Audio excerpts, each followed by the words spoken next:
अस्सलाम वालेकुम एवरीवन। और अगेन हम लोग इसके ऊपर बात करने जा रहे हैं।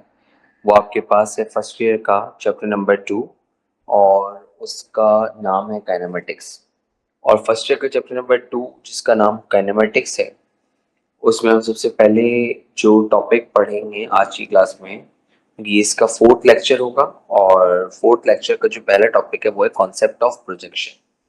प्रोजेक्शन का मतलब होता है बेसिकली इमेज, ठीक है।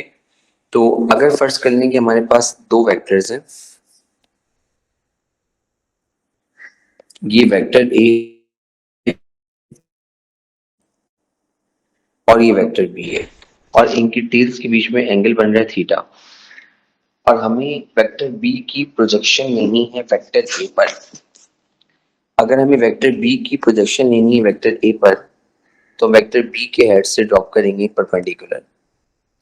हम वेक्टर बी की प्रोजेक्शन वेक्टर ए पर ले रहे हैं, तो हमने वेक्टर बी के हेड से ड्रॉप किया है एक परपेंडिकुलर। किसकी प्रोजेक्शन किस पर ली है? बी की प्रोजेक्शन ए पर ली है, और इस डिस्टेंस को हम बोलेंगे बी ए। इसको लिखने का तरीका सुनिए, बी नॉर्मल बनेगा और ए आएगा सबस्क्रिप्ट में। ये आपके पास कहलाता है बी ए। अब इस बी ए का नाम क्या है?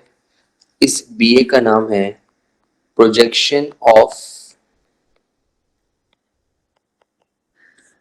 Vector B on to the direction of vector A. इसका नाम है projection of vector B on to the direction of vector A, और इसको हमने नाम दिया है बी है। याद रखिएगा, प्रोजेक्शन हमेशा अपने एक्स कंपोनेंट के बराबर होती है। तो बी ए बराबर है बी एक्स के, और बी एक्स किसके बराबर होता है? B cos theta. तो यहाँ पे आ जाएगा बी कॉस थीटा। तो प्रोजेक्शन हमेशा अपने एक्स कंपोनेंट के बराबर होगी, तो B is equal to what? B cos theta. प्रोजेक्शन का मतलब क्या है सुन लें। दो वेक्टर्स हैं, एक है ए और एक है बी। अभी हमने क्या किया? अभी हमने वेक्टर बी की प्रोजेक्शन ली है वेक्टर ए पर, और जब हम वेक्टर बी की प्रोजेक्शन वेक्टर ए पर लेंगे तो हम वेक्टर बी के हेड से ड्रॉप करेंगे परपेंडिकुलर। जब वेक्टर बी के हेड से हमने ड्रॉप किया परपेंडिकुलर, तो उस डिस्टेंस को हम बोलेंगे बी ए। अब इस बी ए का नाम क्या है? Projection of vector B on to the direction of vector A. और बी ए बी एक्स के बराबर होगा। प्रोजेक्शन हमेशा अपने एक्स कंपोनेंट के बराबर होती है। तो B A will be equal to what? B X. और बी एक्स कितना होगा? B cos theta. इस तरीके से इसको थोड़ा सा चेंज करते हैं। अब यहाँ देखें, वेक्टर ए जहां था वेक्टर ए वहां है, वेक्टर बी जहां था वेक्टर बी वहां है। अब की बार हम प्रोजेक्शन लेने जा रहे हैं ए की बी पर। तो किसकी प्रोजेक्शन किस पर ले रहे हैं? ए की प्रोजेक्शन बी पे ले रहे हैं, तो ए के हेड से ड्रॉप करेंगे परपेंडिकुलर। और ए की प्रोजेक्शन बी पर ली है, तो इसको हम क्या बोलेंगे? A B. अब सवाल ये उठता है, इस ए बी का नाम क्या है? इस ए बी का नाम है projection of vector A on to the direction of vector B. और ये जो ए बी है ये बराबर होगा किसकी? बी एक्स की। जिस तरह बी ए बी एक्स के बराबर था, उस तरह ए बी ए एक्स के बराबर होगा। प्रोजेक्शन एक्स कॉम्पोनेंट के बराबर होती है। और इसका जो फॉर्मूला बनेगा, वो फॉर्मूला हमारे पास बनेगा A B is equal to A cos theta. A B बराबर है किसके? A cos theta. जिस तरह B X B cos theta के बराबर था, तो ए बी हमारे पास ए कॉस थीटा के बराबर आएगा। इसको हम कहते हैं कॉन्सेप्ट ऑफ प्रोजेक्शन। अब मैं आपके सामने दो नाम लिख रहा हूँ, पहले मैं इनके नाम बताऊंगा, फिर आप सुनिएगा।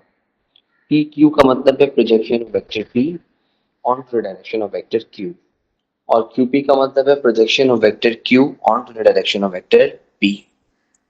अब मैं दो वर्ड लिख रहा हूँ, आप एक मिनट के लिए तो नहीं, खैर बहुत ज्यादा टाइम हो जाएगा, 3 सेकंड तक सोचिएगा कि उनका नाम क्या है। पहला है एक्स वाई और दूसरा है वाई एक्स। अब आप घर पे बैठे बैठे बताइए दोनों क्या होंगे। एक्स वाई का मतलब क्या होगा? Projection of what on what. तो एक्स वाई का मतलब है projection of vector X on to direction of vector Y, और वाई एक्स का मतलब है projection of vector Y on to direction of vector X. ठीक है, इस तरीके से। अब मैं आपको वर्डिंग बोलता हूँ, आप नाम लिखिएगा। अगर मैं बोलूं projection of vector q on to the direction of vector r, तो इसका मतलब है क्यू आर। और अगर मैं बोलूं projection of vector r on to the direction of vector q, तो इसका मतलब है आर क्यू। तो इसको हम कहते हैं basically that is the concept of what, projection. ये x कंपोनेंट के बराबर कैसे आया है? अगर आप इस ट्राइंगल के ऊपर ट्रिग्नोमेट्री अप्लाई कर दें, सिर्फ इस ट्राइंगल पे ट्रिग्नोमेट्री अप्लाई कर देंगे तो आपको ये आसानी पता चल जाएगा। उसको निकालना कोई मसले वाली बात नहीं है। फिलहाल हमें वीडियो प्रिसाइज रखनी है और इसी प्रिसाइज वीडियो की वजह से हम ये लेक्चर यहाँ पे बना रहे हैं। अब आगे बढ़ते हैं। अब आपके पास जो चीज आती है वो आपके पास आता है एक सबसे इंपॉर्टेंट टॉपिक, और उस टॉपिक का नाम है डॉट प्रोडक्ट। डॉट प्रोडक्ट को हम एक और नाम देते हैं, it is also called scalar product. अब ये डॉट प्रोडक्ट हमारे पास क्या होता है, सुनिएगा। डॉट प्रोडक्ट को बेसिकली हम ये कहते हैं कि जब हम दो वेक्टर्स को मल्टीप्लाई करें, जब हम दो वेक्टर्स को मल्टीप्लाई करें और रिजल्ट में एक स्केलर क्वांटिटी आ जाए, जब दो वेक्टर्स को मल्टीप्लाई करें और रिजल्ट में एक स्केलर क्वांटिटी आ जाए तो कहलाता है डॉट प्रोडक्ट। जब दो वेक्टर्स को मल्टीप्लाई करें और रिजल्ट में एक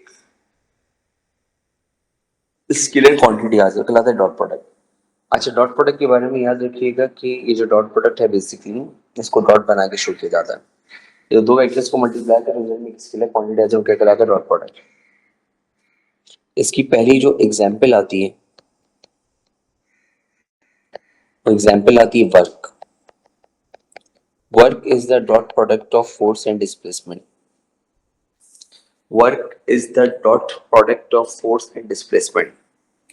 फोर्स और डिस्प्लेसमेंट का जो डॉट प्रोडक्ट होता है वो कहलाता है वर्क।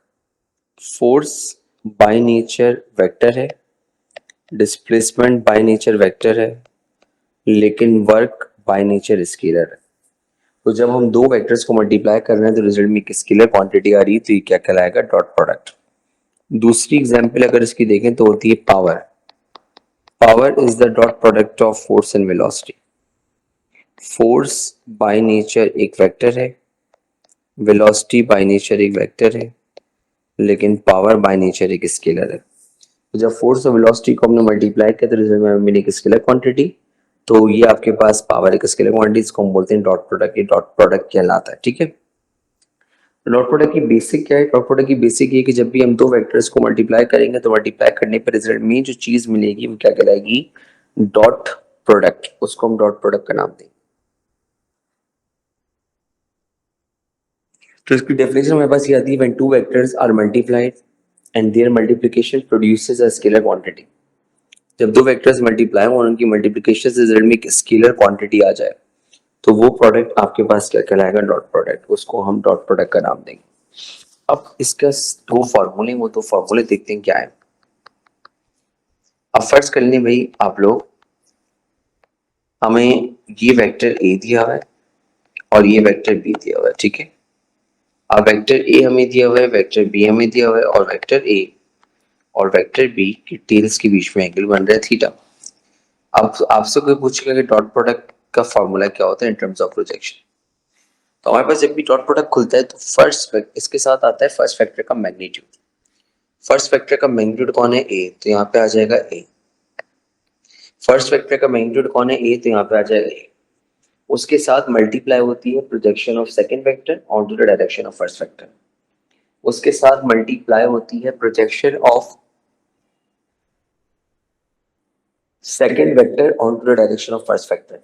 इसमें सेकंड वेक्टर कौन सा है, बी, तो बी की प्रोजेक्शन ए पर क्या बोलेंगे, बी ए। तो इसको हम बोलेंगे बी ए, और ये डिस्टेंस यहां से आता है, हमने पढ़ा था क्या कहलाता है, बी ए। इज इट और नॉट? तो जब हम इस वेक्टर ए के मैग्नीट्यूड को बी ए से कर देंगे मल्टीप्लाई तो रिजल्ट में ये चीज आएगी, A dot B is equal to A B A. मैं एक बार अपनी बात को फिर दोहरा रहा हूं, जब भी दो वेक्टर्स का डॉट प्रोडक्ट खुलेगा फर्स्ट वेक्टर का मैग्नीट्यूड आएगा। फर्स्ट वेक्टर है ए, तो ए का मैग्नीट्यूड ए, फिर उससे मल्टीप्लाई होगी प्रोजेक्शन ऑफ सेकेंड वेक्टर और the direction of first vector. उससे मल्टीप्लाई होगी projection of second sorry, projection of second vector on direction of first vector. तो सेकंड वेक्टर कौन सा है? बी, तो बी की प्रोजेक्शन ए पर, तो फॉर्मूला बनेगा A dot B is equal to A B A. अब दूसरी तरफ का फॉर्मूला देख, दूसरी तरफ का फॉर्मूला ये कहता है कि भाई बी डॉट ए किसके बराबर होगा। तो अब की बार फर्स्ट वेक्टर कौन सा है? बी, तो यहाँ पे आ जाएगा बी, इसके साथ मल्टीप्लाई होगी projection of second vector on to direction of first vector. Second vector कौन सा है? ए की प्रोजेक्शन बी पर, तो क्या आएगा? A B. तो फॉर्मूले पढ़ लें दोनों, क्या बने? ए डॉट बी बराबर A B A, B dot A बराबर B A B. A dot B बराबर A B A, B dot A बराबर B A B. A dot B बराबर A B A, B dot A बराबर B A B. इनके नाम नहीं भूलने। B ए का मतलब है projection of vector B on to direction of vector A. ये बी का मतलब है projection of vector A on to direction of vector B. अब इस तरह अगर मेरे पास लिखा हो पी डॉट क्यू, ये बनेगा P Q P.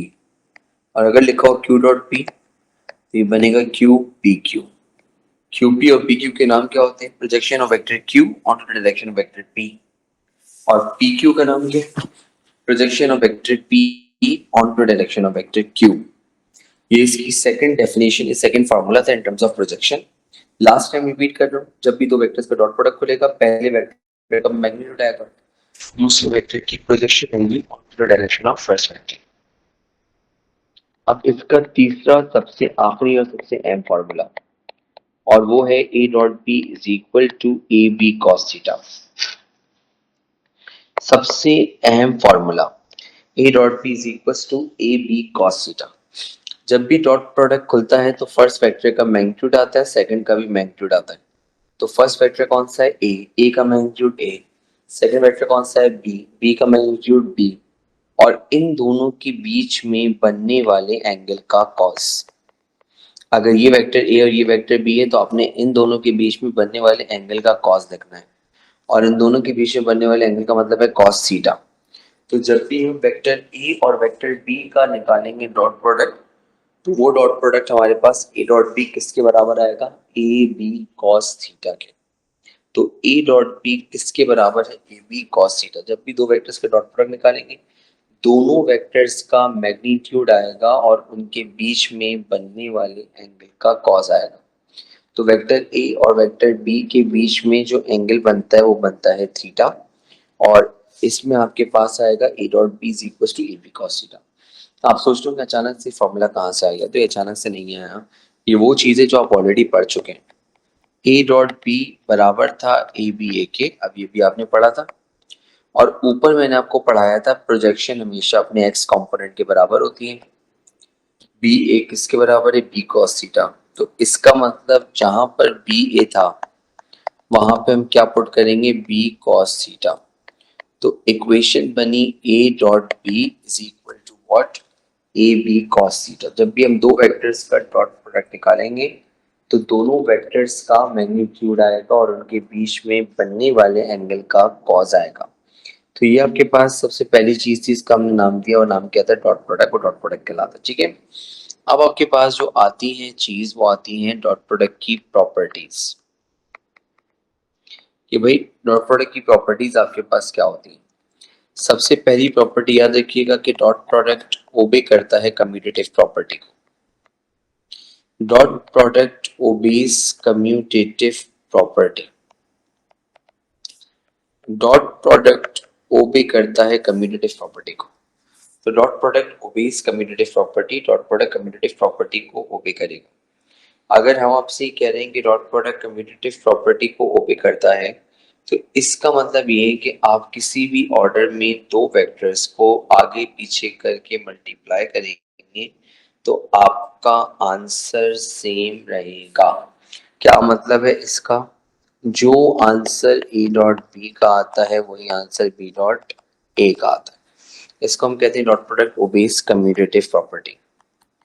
Second property कहती है कि भाई dot product obeys distributive property. Dot product आपका डिस्ट्रीब्यूटिव प्रॉपर्टी को भी ओबे करता है। डिस्ट्रीब्यूटिव प्रॉपर्टी का मतलब A dot B plus C बराबर होगा A dot B plus A dot C के। A dot B plus C बराबर है A dot B plus A dot C. तो dot product also obeys distributive property. ये distributive property को भी obey करता है। कौन ओबे करता है? Dot product. तीसरी चीज जो इसमें आती है वो आती है कि डॉट प्रोडक्ट हमेशा पैरेलल वेक्टर्स का पॉजिटिव होगा और मैक्सिमम होगा। Dot product will be maximum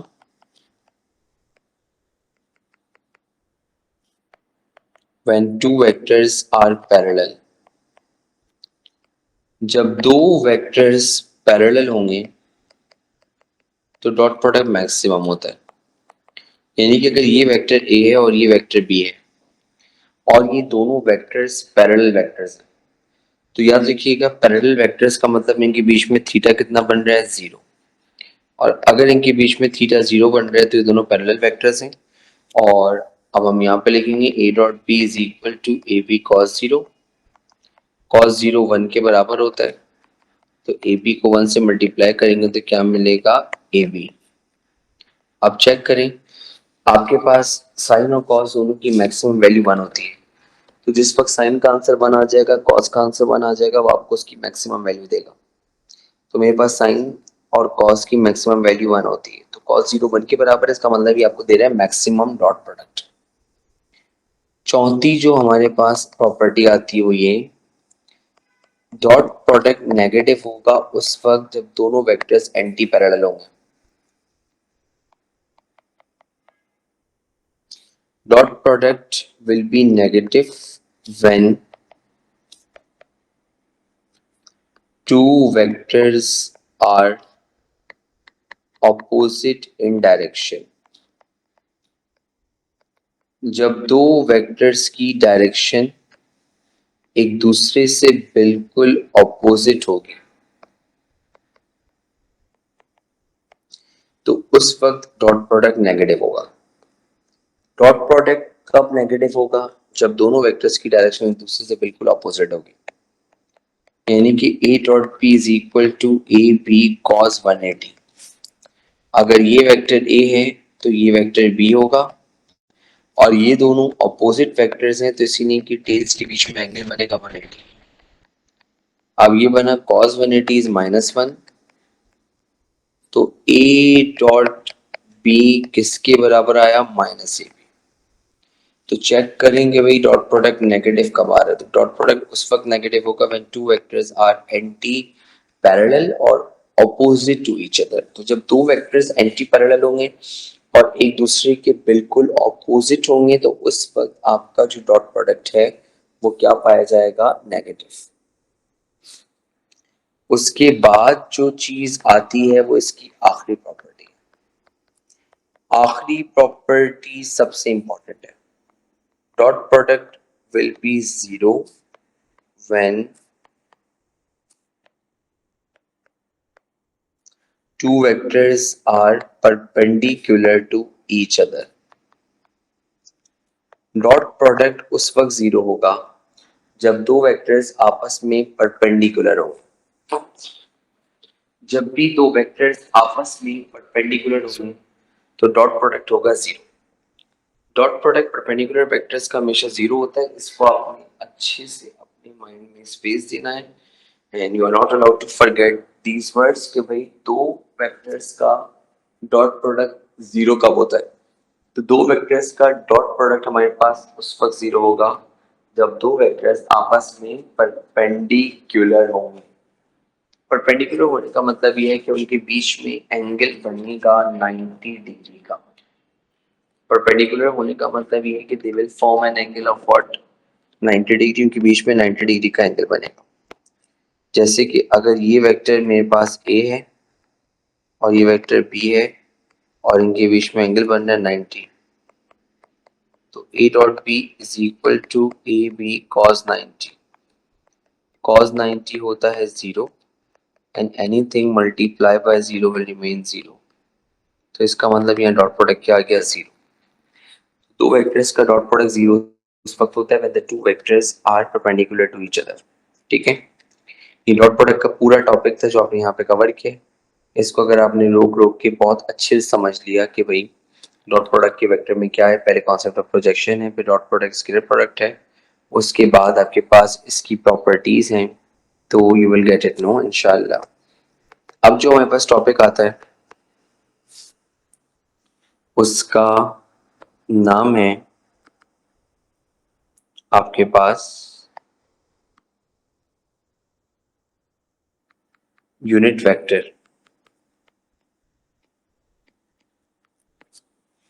unit vector हमें कब मिलता है, whenever a vector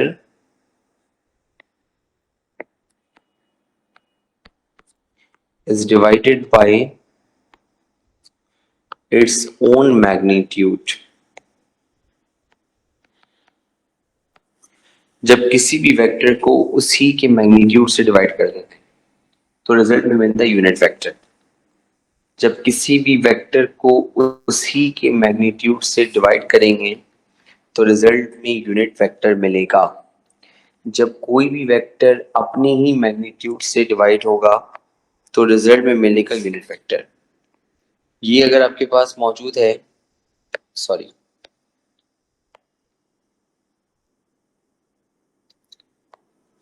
ये अगर आपके पास मौजूद है एक वेक्टर, और अगर आपको बताना हो कि इस वेक्टर की डायरेक्शन में एक यूनिट वेक्टर है तो उसको हम सपोज करते हैं यू कैप।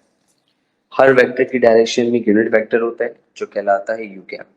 जरूरी नहीं कि आप यू कैप लें, आप कोई और भी ले सकते हैं, लेकिन नॉर्मली हम यू कैप लेते हैं। और ये यूनिट वेक्टर कब मिलता है, यूनिट वेक्टर में उस वक्त मिलता है जब हम किसी भी वेक्टर को उसी के मैग्नीट्यूड से क्या कर देते हैं, डिवाइड। तो जब कोई भी वेक्टर अपने ही मैग्नीट्यूड से डिवाइड होगा तो रिजल्ट में मिलेगा यूनिट वेक्टर। यूनिट वेक्टर कब मिलेगा, दोबारा सुन लें, जब कोई भी वेक्टर अपने ही मैग्नीट्यूड से डिवाइड होगा। Whenever a vector is divided by its own magnitude. जब किसी भी वेक्टर को अपने ही मैग्नीट्यूड से डिवाइड करेंगे तो रिजल्ट में हमें मिलेगा यूनिट वेक्टर। यूनिट वेक्टर को यूनिट वेक्टर इसलिए कहते हैं because its magnitude is always equal to 1।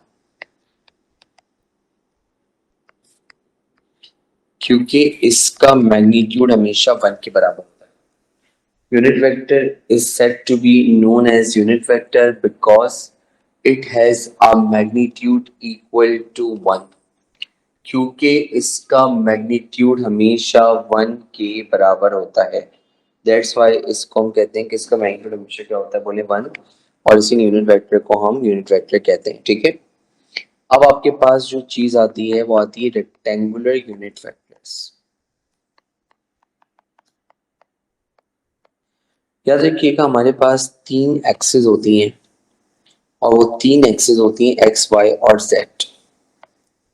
हमारे पास 3 एक्सिस होती हैं और वो 3 एक्सिस होती हैं एक्स वाई और जेड। और आप देख रहे हैं कि जो जेड है वो ये एक्स एक्सिस है, ये वाई एक्सिस है और ये जेड एक्सिस है। और ये जो जेड एक्सिस है ये इस तरह बनाई गई है कि ऐसे आ रही है आड़ी। हालांकि ये आड़ी नहीं है, ये इसके आगे और एक पीछे है। मतलब अगर आपकी स्क्रीन चल रही है तो जेड एक्सिस आपकी तरफ आ रहा है आधा, और आधा आपकी स्क्रीन के पीछे है। और ये तीनों एक्सिस आपस में म्यूचुअली परपेंडिकुलर होती है, म्यूचुअली परपेंडिकुलर। यानी कि अगर हम अपनी उंगलियों को स्ट्रेच कर लें, 3 उंगलियों को, अंगूठा और पहली उंगली और दूसरी उंगली, तो हम उनको स्ट्रेच कर लें तो हमें नजर आएगा कि उस पर तीनों एक्सिस बनती हैं एक्स वाई और जेड, और वो तीनों आपस में म्यूचुअली परपेंडिकुलर होती हैं। तो याद रखिएगा ये एक्स वाई और जेड तीनों आपस में म्यूचुअली परपेंडिकुलर। अब आपने 2-3 बातें अपने ध्यान में रखनी है। एक्स के पैरेलल एक यूनिट वेक्टर होता है, इसको हम बोलते हैं आई कैप। वाई के पैरेलल एक यूनिट वेक्टर होता है, इसको हम बोलते हैं जे कैप। और जेड के पैरेलल एक यूनिट वेक्टर उसको हम बोलते हैं के कैप।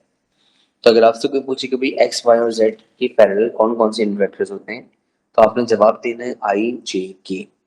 अच्छा, ये कोई घर का सामान नहीं, यहाँ उठा के यहाँ रख दिया, वहां उठा के वहां रख दिया, नो, इनकी पोजीशंस फिक्स है। अगर आई एक्स पे होगा तो आई हमेशा एक्स पे होगा, जी वाई पे होगा तो जे हमेशा वाई पे होगा, और अगर के जेड पे होगा तो के हमेशा जेड पे ही होगा। तो याद रखिएगा एक्स पे आई होता है, वाई पे जे होता है, और जेड पे हमारे पास क्या होता है के। तो यही आई कैप जे कैप के कैप, इन्हीं को हम अपनी आम जबान में कहते हैं क्या, रेक्टेंगुलर यूनिट वेक्टर्स। और ये रेक्टेंगुलर यूनिट वेक्टर्स हमेशा इस तरह होते हैं कि एक दूसरे के परपेंडिकुलर होते हैं।